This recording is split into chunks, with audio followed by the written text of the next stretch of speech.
تو کہا میں نے دیکھا کہ حضور کے دو کندھوں کے درمیان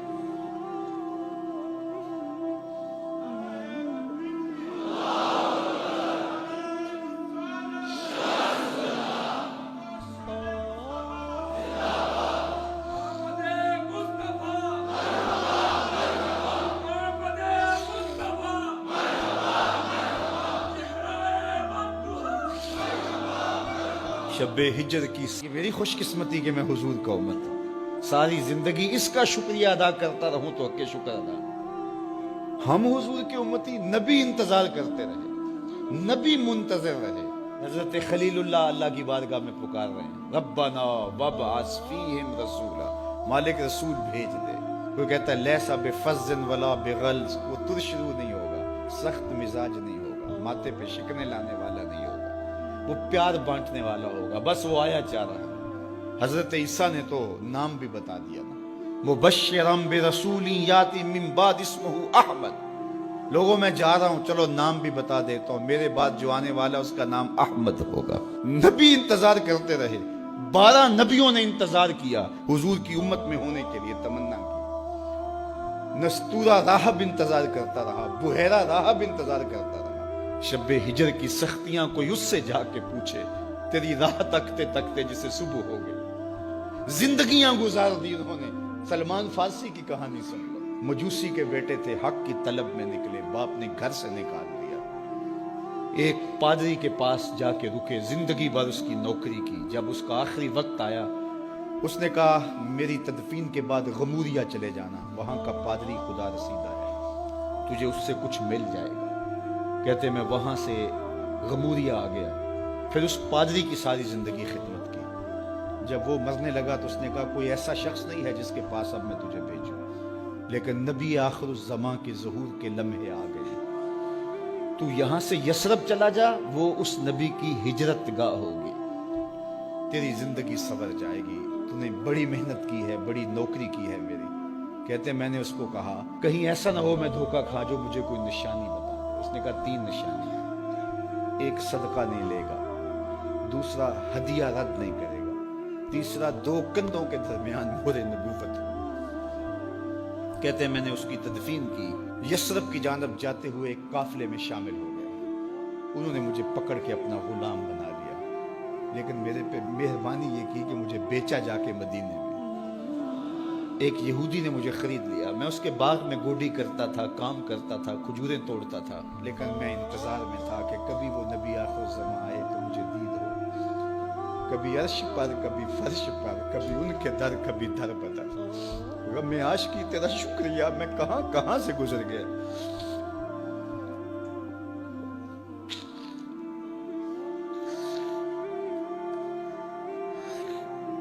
کہتے ہیں ایک دن میں اپنے باغ میں کھجوریں توڑ رہا تھا کہ ہواؤں میں مستی پیدا ہو گئی، اور ہر سمت سے طلع البدر علینا کی صدائیں گونجنے لگی۔ میں سمجھ گیا کہ وہ لمحے آ گئے، میں نے چھلانگ لگا دی اور دوڑ پڑا۔ میرے آقا نے سمجھا شاید غلام بھاگ گیا، اس نے دوڑ کے مجھے پکڑ لیا۔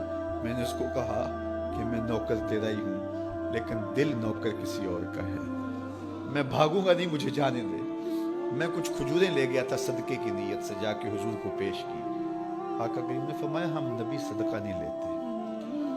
کہتے ہیں نشانی ایک پوری ہو گئی، کہتے ہیں کہ میں کچھ دنوں کے بعد اور کھجوریں لے گیا، اور میری نیت ہدیہ کی تھی، میں نے پیش کی، حضور نے قبول فرما لی۔ لیکن میں بھی کہتا تھا تیسری نشانی بھی پوری ہو لے تو پھر مانوں گا، اور وہ کیا تھی؟ 2 کندھوں کے درمیان مہر نبوت۔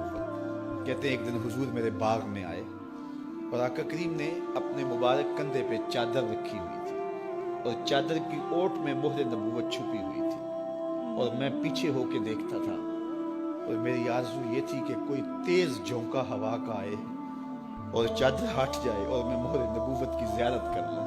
حضور میرے ارادہ قلب سے آگاہ ہوئے، فَأَلْقَى إِلَيَّ رِدَاءَهُ، حضور نے چادر اتار کے میری جانب پھینکی، اور پھر ایسے رخ کر کے فرمایا انظر الی ما امرت بہ، اس پادری نے جو بتایا تھا دیکھ لے آ کے۔ تو کہا میں نے دیکھا کہ حضور کے دو کندھوں کے درمیان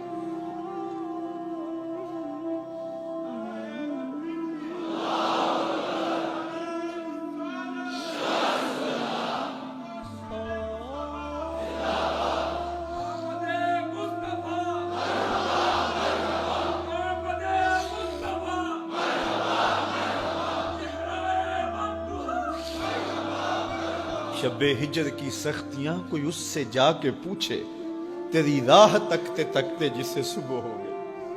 ہم نے تو کوئی انتظار نہیں کیا نا، ہم نے تو کوئی دکھ نہیں سہا، ہم سوئے تھے مقدر جاگ اٹھے۔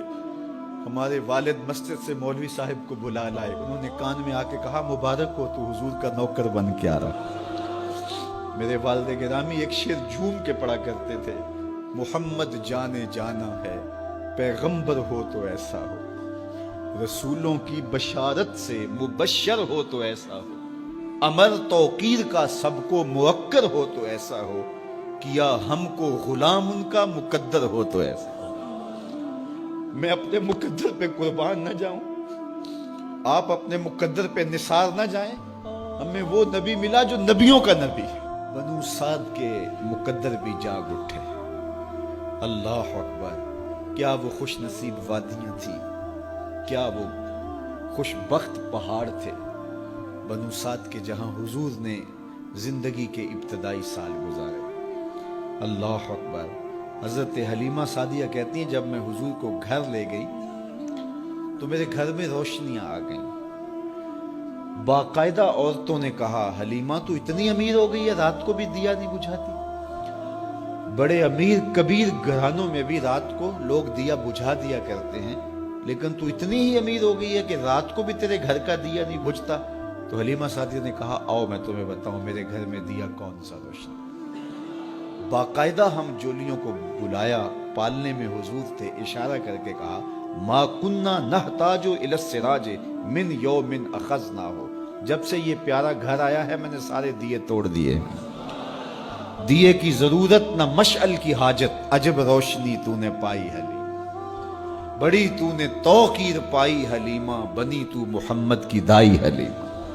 کہا ما کننا نحتاج الی السراج من یوم اخذناہ، جب سے یہ پیارا گھر میں آیا ہے میں نے سارے دیے توڑ دیے۔ جہاں روشنی چاہیے ہوتی ہے حضور کو اٹھا کے اس کمرے میں لے جاتے ہیں، وہاں انوار پھیل جاتے ہیں، روشنیاں پھیل جاتی ہیں، کیسے اجالے پھیلے، کیسی روشنیاں پھیلیں۔ حلیمہ دا چھپر کھجوری دے تھلے، حوراں وچھالے نوری مسلے، فرش تو عرش تک پہ گئی دہائی، حلیمہ نے لٹ لئی خدا دی خدائی۔ اللہ اکبر۔ وہ سارا دن تو صحراؤں میں گھوم لیتی تھی، اسے جب بھوک لگتی تھی لبوں کو چوم لیتی تھی۔ بخت جاگے حلیمہ سعدیہ کے حضور ان کے گھر آئے۔ اللہ اکبر۔ جدھر سے گزرتے گئے نور پھیلتا گیا، انوار پھیلتے گئے۔